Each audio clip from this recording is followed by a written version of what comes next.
Record ஆகிட்டு இருக்கு. Okay, நான் மேடம் ரெக்கார்ட். பெரியவர்களே, தாய்மார்களே, எல்லோருக்கும் வணக்கம். நான் தாங்க அந்த கட்சியில புதுசா வந்து ஜாயின் பண்ணியிருக்கேன். இங்க எல்லாரும் வந்து உட்காந்துருக்கீங்க, எனக்காக தான் தெரியும். இருந்தாலும் நீங்க எதுக்காக வந்திருக்கீங்கன்னு எனக்கு தெரியும். ஆனா நான் உங்களுக்காக தான் வந்திருக்கேங்கிறது உங்களுக்கு தெரியாது. ஏன்னு நினைச்சீங்கன்னாக்கா, இந்த நிகழ்ச்சியில கலந்துக்கிறதே ஒரு பெரிய விஷயங்க. ஏன்னாக்கா இங்க எல்லாருமே வந்து பெரிய பெரிய அமைச்சர்கள் தான் வந்திருக்காங்க. பார்க்க வந்திருக்கவங்கலாம் பார்த்தீங்கன்னாக்கா அநேகமா எனக்கு தெரிஞ்சு வெட்டி பசங்களா தான் இருப்பீங்கன்னு நினைக்கிறேன். இருந்தாலும் பரவாயில்ல, எனக்காக கொஞ்சம் பாருங்க. இப்போ நான் என்ன சொல்ல போறேன் அப்படின்னு சொன்னாக்கா, நீங்க எல்லாரும் சிரிக்காம கேட்கணும். அதாவது நம்ம வீட்டில் யாராவது தேவையில்லாம விருந்தாடி வந்தாக்கா அவங்கள எப்படியெல்லாம் சீக்கிரமா வீட்டை விட்டு அனுப்பலாங்கிறதுக்கு ஒரே ஒரு சின்ன ஐடியா கொடுக்க போறேன். அது என்னன்னு மட்டும் நீங்க இப்போ உடனே பாருங்க, நானே செஞ்சு காட்டுவேன். ஏன்னா இது ஒன்றும் இல்லைங்க, உங்க வீட்டில் உள்ள பொருட்களை வச்சு செய்யலாம். பள்ளி பாயாசம் ஓகேங்களா, சீக்கிரமா செஞ்சிடலாம். நீங்க வந்து ஏற்கனவே 2 பள்ளி எடுத்து வால் கட் பண்ணி தலையை கட் பண்ணி தனித்தனியா வச்சுங்க, தலையை தனியா வச்சுங்க. இப்போ நம்ம ஆல்ரெடி 4 பள்ளி போதும், 4 பள்ளி எடுத்து வச்சுட்டோம்.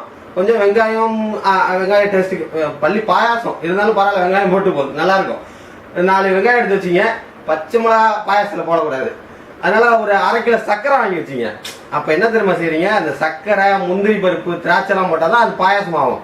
உங்கள் டேஸ்ட்டுக்கு வேணா சேமியா போட்டுங்க. நீங்கள் என்ன தெரியுமா செய்றீங்க, இப்போ முதல்ல ஒரு சட்டியை எடுத்து வச்சிடும். எடுத்து வச்சாச்சு. இப்போ அடுப்பா பற்ற வைக்கணும். பற்ற வச்சாச்சு. இப்போ என்ன செய்யறோம்னா லைட்டா கடுகு போட்டுக்கிறோம். நீங்க எதுக்கு கடுகு போடுறோன்னு கேட்கலாம், எனக்கு தெரியும். அது கடுகு போட்டாதான் அந்த டேஸ்ட் வரும். நீங்க வேணா சாப்பிட்டு பாருங்களா,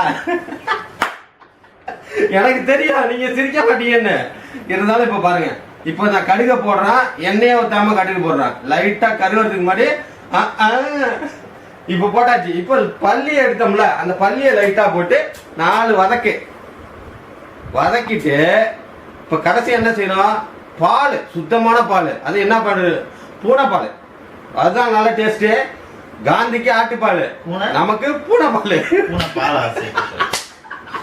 எனக்கு தெரியும் பூனை பாலை கலக்கிறது எப்படி கேட்கதானே வரீங்க, எனக்கு தெரியும். ரொம்ப கஷ்டம்லாம் இந்த பூனை வந்து நம்ம வீட்டுல வளர்த்து அத பாலை கறக்கிறது ரொம்ப கஷ்டம். இதே அடுத்த வீட்டு பூனையை பார்த்து இப்படி காமிச்சு மியா மியான்னு கூப்பிட்டு அதை வாங்கி இழுத்து லைட்டா 2 அமுக்கு நீ வச்சுக்க, தானா வந்துகிட்டே இருக்கும். சரி, அது அப்புறம் பேசிக்கலாம், விட்டுருங்க.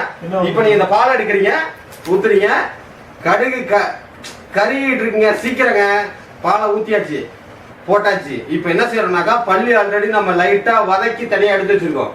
இப்ப என்ன செய்யணும், கொஞ்சோண்டு பசுனை போட்டு அப்படி போட்டு முந்திரி திராட்சை லைட்டா வதக்கி கருவடாம போட்டு பள்ளியை போட்டு விட்டு அப்படி ஒரு 2 கலக்கி விட்டு அப்படி ஒரு வரும் பாருங்க, ஒரு ஸ்மெல்லு.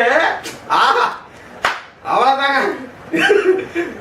எப்படி சொன்னேன்னே தெரியல. அந்த வந்த விருந்தாளிகளாம் எங்க எங்க எங்க எங்கன்னு அப்படி கேட்டுப்பாங்க. போங்கன்னா வச்சுங்களா, உடனே எடுத்துட்டு போய் எல்லாருக்கும் ஒவ்வொரு டம்ளர் மட்டும் கொடுங்க, அளவா எல்லாருக்கும் கொடுங்க.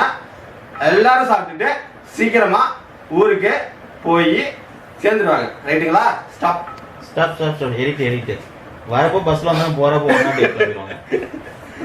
என்னங்க பண்ணிட்டு எல்லாரும் எது ஸ்டாப் பண்ணணும் இல்ல, இன்னும் எடுக்கவே இல்லை. அது ரெக்கார்டிங்